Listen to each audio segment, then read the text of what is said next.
От башни к башне Таргим-Магаз. Летний туристический сезон в Ингушетии открыт сегодня велопробегом и экофестивалем. ГУР продолжается. Сегодня второй день священного праздника Ид-Аль-Адха. Малоимущим семьям региона раздали скот для жертвоприношения. Повышение тарифов на газ, перерасчет пенсий, изменение правил страхования ОСАГО. С сегодняшнего дня вступает в силу ряд важных законов.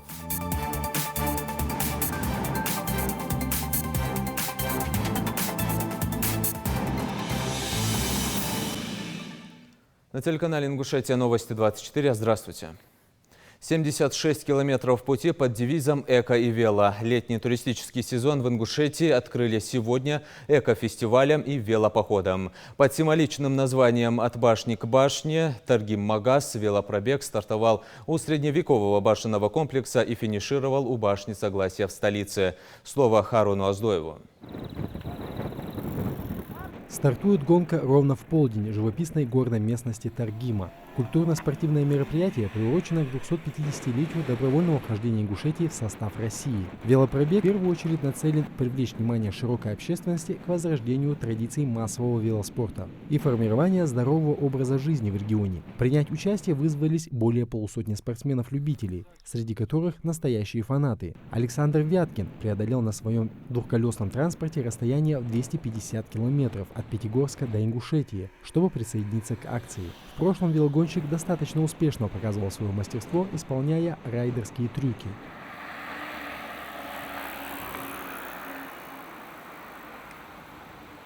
Путь на самом деле не близкий.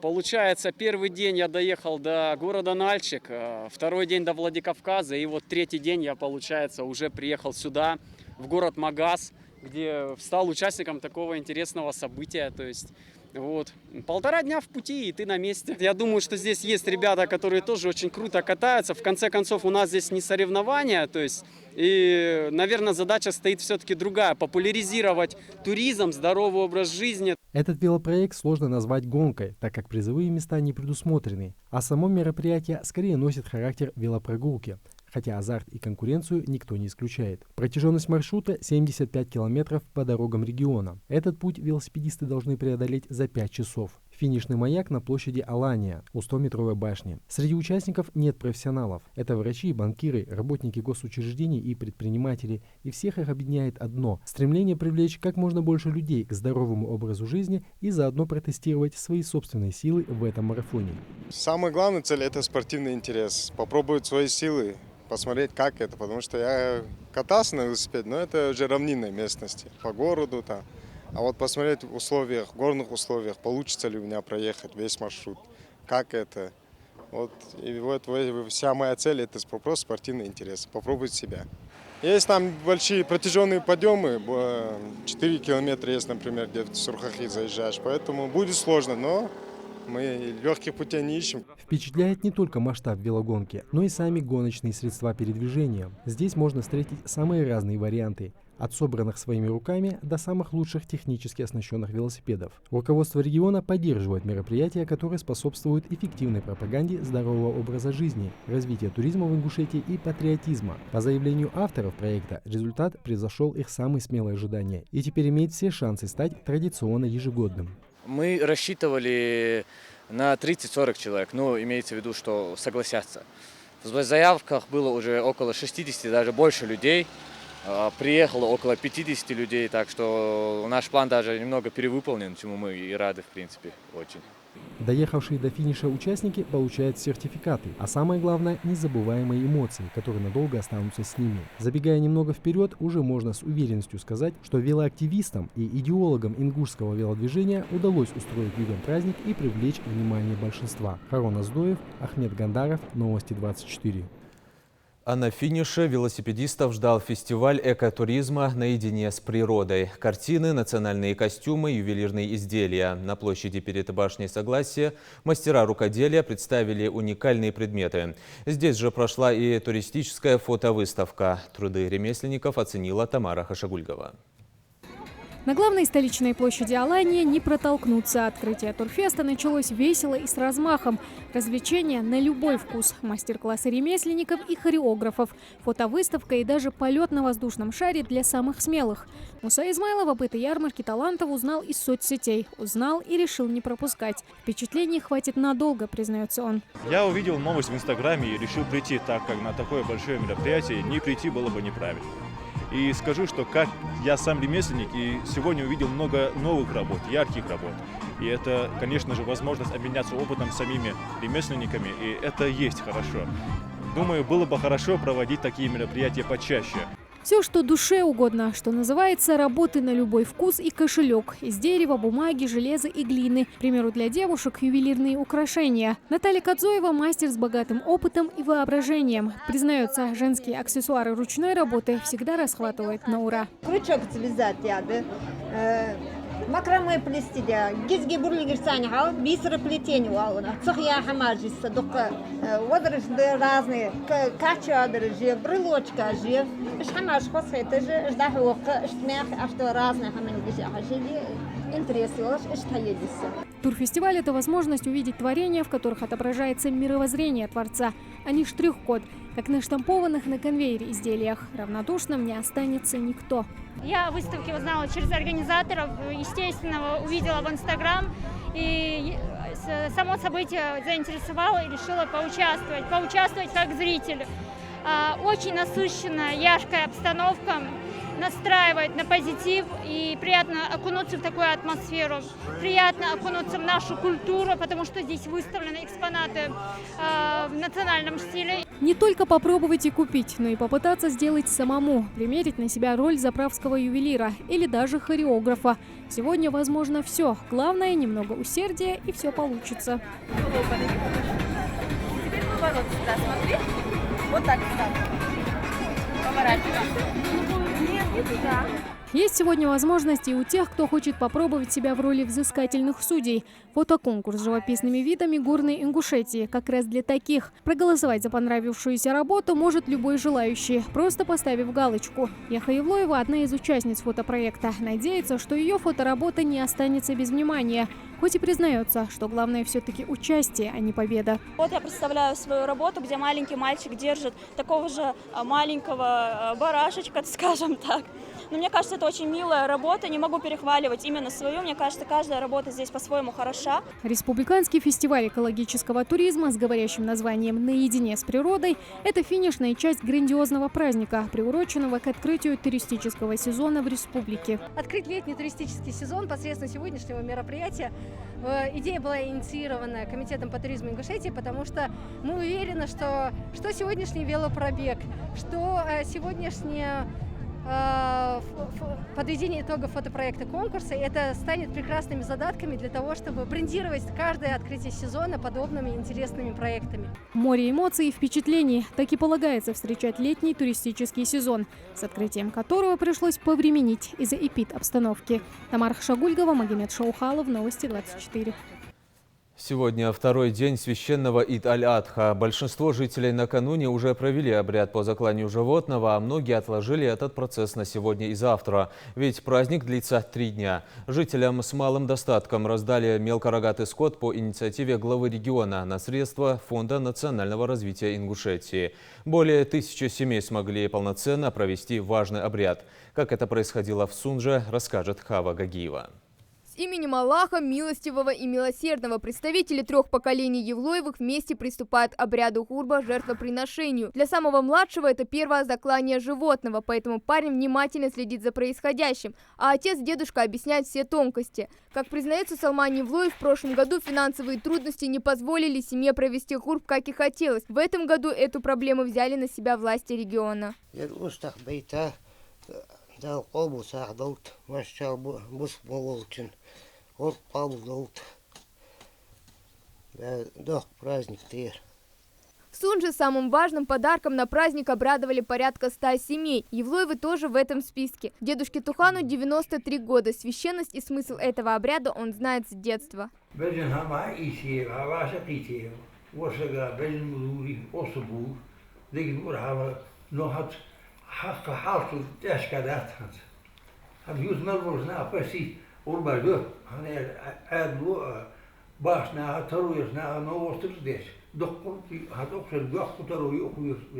Такое священное время для мусульман каждый добрый поступок вдвойне ценен. Макка Накастоева с супругом живут скромно. Зарплаты женщины едва ли хватает на бытовые нужды. Что говорить о расходах на гурб. Поэтому такому подарку семья очень рада. Вот это барашка, вот уже зарезали его, вот уже сосед мой обделает его, видите, как делает он.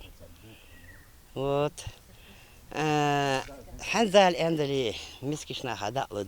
Праздник Ид-аль-Адха – это священные 3 дня, которые особенно нужно провести, совершая благие дела. Будь это жертвоприношение или доброе слово сироте, все должно идти от чистого сердца. Хава Гагиева, Рамзан Зурабов, Новости 24. Исполнить священную миссию помогли и нуждающимся семьям Малгобекского района. 80 голов мелкорогатого скота распределили по сельским поселениям, в том числе и жителям Вежери-Юрта. Мясо жертвенных животных, как правило, поделив на 3 части, раздавали соседям и малоимущим. Подробности в сюжете. Аллаху акбар, Аллаху акбар, Аллаху акбар. Ла иляха иллаллаху, Аллаху акбар. Жертвоприношение начинается с молитвы, и глава семьи Калиматовых приступает к обряду. До вчерашнего дня они были уверены, что не смогут отпраздновать гурб. Согласно традиции, приобрести животное на заклание финансовое положение им не позволяло. Много средств в этом году ушло на лечение хозяйки Миланы. Республиканская акция по раздаче мелкорогатого скота малоимущим стала для них приятной неожиданностью. У нас не получалось в этом году. Просто тяжело так это положение у нас в этом году.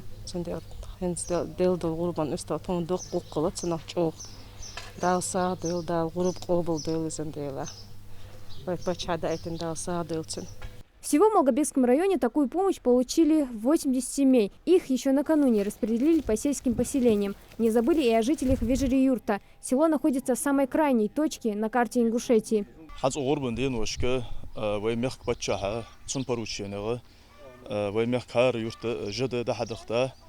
الغربة حدي تروي يواتج نتسقاش بولشنا غاتسان غرب دايتان اشتا تخيرت وجري يورت غرب ديان مسكشنا غا تروي يواتج نتسقاشنا غا ات اسطاب بيتا اق بوصل دنو ويجر عادي غير اج بوصل نخ شيل ودش خلر اج شيل يقي اجبرت باش خلر الشيل قخيتمي خلر ده. Имамы при составлении списков постарались учитывать социальное и финансовое положение семей. Животных раздали в первую очередь тем, кто больше всего нуждается в поддержке. Семья Газиевых тоже попала в этот список. У них 8 детей, мать растит их одна. Старший сын Абукар уже разделал тушу. Осталось поделить мясо на равные части и раздать нуждающимся.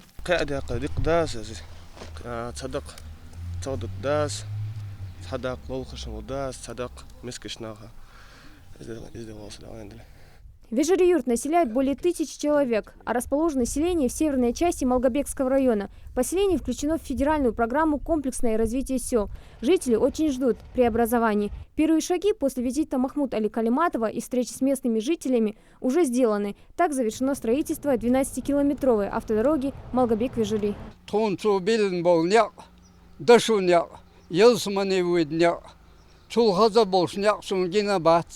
Ит 5 минут Малгобеки да хочи тренизик хаяш хадото дал са дойлсун дел рез хилсун дал эту бол дал мокшли лойл везен делохте чот китё троно велсагуки диксагуки. Во всех городах и сельских поселениях семьям уже раздали жертвенных животных. У тех, кто еще не успел провести обряд гурба, остается еще один день. Хадз Добрива, Адмгулоев, Марбек Миржоев, Новости 24. Более 30 спортсменов приняли участие в турнире по стрельбе из лука среди взрослых и детей. Соревнования приурочили к мусульманскому празднику Ид-аль-Адха. Центром притяжения ингушских лучников стала площадь Алания в Магасе. Главная цель турнира – обмен опытом между лучниками и популяризация этого вида спорта в регионе. Репортаж Микаила Тангиева. Натянутая тетива, уверенный взгляд и выстрел. Сразу видно, лук и стрелы в руках держит не новичок. Цель не близко, однако Илеза Аздоева расстоянием не смутить. Ведь стрельба из лука для него уже 2 года как любимое хобби. Сегодня он надеется занять почетное место на этом турнире, используя при этом традиционный лук.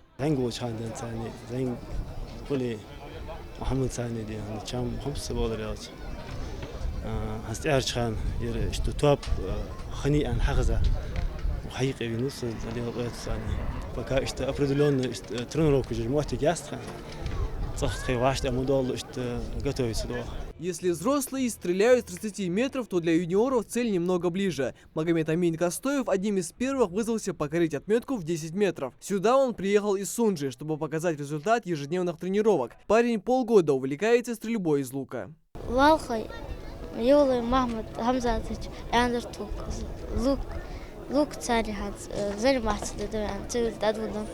Главный атрибут стрелка, конечно же, его лук. У каждого он по-своему особенный. Кто-то выбирает побольше с тактическим прицелом и весом более килограмма. Другие же предпочитают легкое оружие с минимумом улучшений. Почти как в старину. На этом турнире более 30 стрелков, опытных и молодых, демонстрируют свои навыки и умения. Сегодня просто у нас место не позволяет. Так-то можно было на 30, на 50 метров сделать. Но так как... Для людей, чтобы было интересно, именно здесь мы провели турнир, и дистанции небольшие. Для новичков 15 метров, для профессионалов, так скажем, 20 метров, и для блочников 18 метров. С каждым годом в регионе растет число желающих заниматься стрельбой из лука. Что неудивительно, ведь этот вид спорта очень интересен и полезен для человека. Стрельба помогает тренировке зрения и успокаивает нервы. К тому же, посоревноваться с равными на свежем воздухе в такой день – одно удовольствие. Практически любой новичок, который приходит, например, в мою секцию стрельбы из лука, где-то на второй неделе у него начинает вообще без проблем получаться стрельба из лука. Как и борьба, как и бокс – это нам сродни нашему менталитету, поэтому я думаю, что этот спорт будет развиваться в нашей республике. Для победителей и призеров приготовили ценные призы и подарки. Среди новичков это денежное вознаграждение за первые 3 места. Более опытные лучники получат комплекты дорогих ножей и хороший лук. А самому меткому вручат главный трофей – жертвенного барашку для гурба. Михаил Тангиев, Магомед Белакиев, Новости 24. Голосовать на выборах и референдумах отныне можно будет в течение нескольких дней, но не более 3. Новый закон приняли в Госдуме. Депутаты отметили, что эти нормы повысят легитимность результата, ведь свой выбор сможет сделать большее количество граждан. Решение о сроке проведения конкретного голосования будет принимать избирком, организующий выборы или референдум. На это предусмотрено 10 дней с даты их назначения. В таком случае нельзя будет использовать открепительные удостоверения и голосовать досрочно. Эта норма призвана нивелировать риски нарушений. Еще одна новелла – возможность голосовать вне помещений избирательных участков, в том числе на придомовых территориях. При подготовке таких изменений учитывался опыт, полученный в ходе голосования по поправкам в Конституцию. Оно проходило в течение 7 дней, и 96% участников голосования, согласно социологическому опросу, назвали такой формат удобным. Новые нормы могут коснуться в том числе и предстоящих в следующем году выборов в Госдуму. Решение об этом сможет принять Центр избирком. Кроме того, голосование на региональных выборах уже в сентябре этого года может пройти в течение 2-3 дней. Комиссии в субъектах данное предложение поддержали. Свой первый юбилей сегодня отмечают бойцы воздушно-космических сил страны. Подразделение создано 5 лет назад. Приказом президента ВКС были сформированы на базе соединений ВВС и войск воздушно-космической обороны. Традиции летчиков Великой Отечественной продолжают и нынешние пилоты. Они надежно защищают воздушные границы России, эффективно борются с международным терроризмом. Перехваты вражеских самолетов-разведчиков, учебные рейды стратегических бомбардировщиков и, конечно, едва ли не ежедневные тренировки. Таковы будни бойцов ВКС. COVID-19 выявлен за сутки еще у почти 5500 россиян. Таковы данные Оперштаба. Всего по официальной информации в стране число больных перевалило за 845 тысяч. Более 656 тысяч выздоровели, умерли больше 14 тысяч. В Ингушетии зафиксирован еще 21 случай с COVID-19.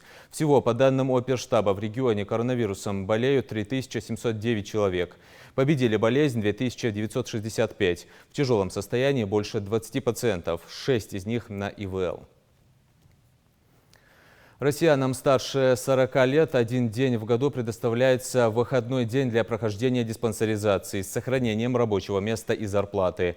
Закон подписал Владимир Путин. Согласно новым поправкам, работник обязан будет подтверждать использование выходного дня на поход к врачам, предоставив справку. Правда, только в случае, если это предусмотрено коллективным договором или локальным нормативным актом.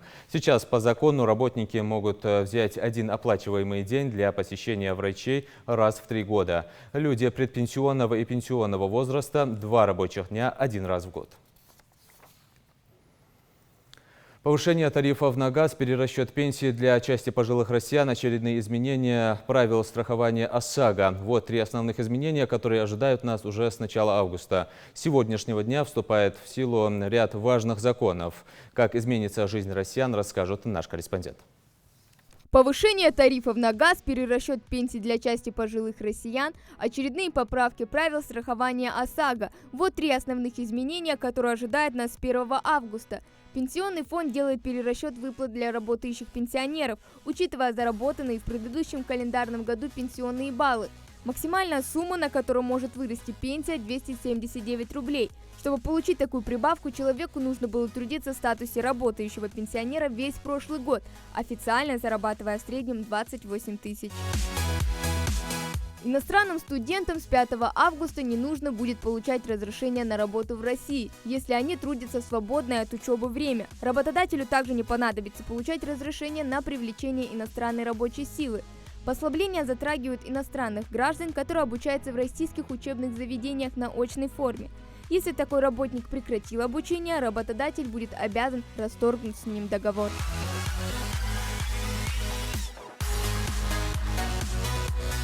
С 13 августа дополнительные гарантии получают те работники, которые были уволены из-за ликвидации своей организации или сокращения ее штата. Компенсация в размере среднего заработка будет полагаться не только за 1-й месяц после увольнения, но и за 2-й, если человек не нашел новое место работы. С 24 августа страховые компании получают право учитывать дополнительные факторы при определении стоимости полисов ОСАГО. Страховка может стать дороже для тех водителей, которые часто допускают грубые ошибки правила дорожного движения или лишались прав. Одновременно должна будет вступить в силу и новая тарифная сетка. Хава Гагиева, Новости 24. Сегодня отмечают День памяти воинов, погибших в годы Первой мировой войны. Среди этих смелых и самоотверженных солдат были и наши земляки. В 1914 году был подписан указ о формировании конного дивизиона из кавказских всадников. Впоследствии он назван «Дикой дивизией», которая стала грозой и ужасом для противника. В ходе Первой мировой войны кавалерами Золотого Георгиевского оружия стали 10 ингушских офицеров Российской императорской армии. Более того, 3 офицера были удостоены самой почетной боевой награды российского офицерства ордена Святого Георгия.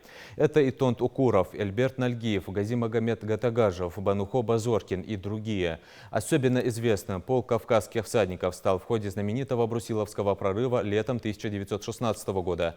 Памятник, воздвигнутый на мемориале памяти и славы в Насыр-Корте, стал первым в России, посвященным событиям Первой мировой. В этом году Кавказской конной туземной дивизии исполнилось 106 лет. На этом наш выпуск завершен. Оставайтесь на канале Ингушетия.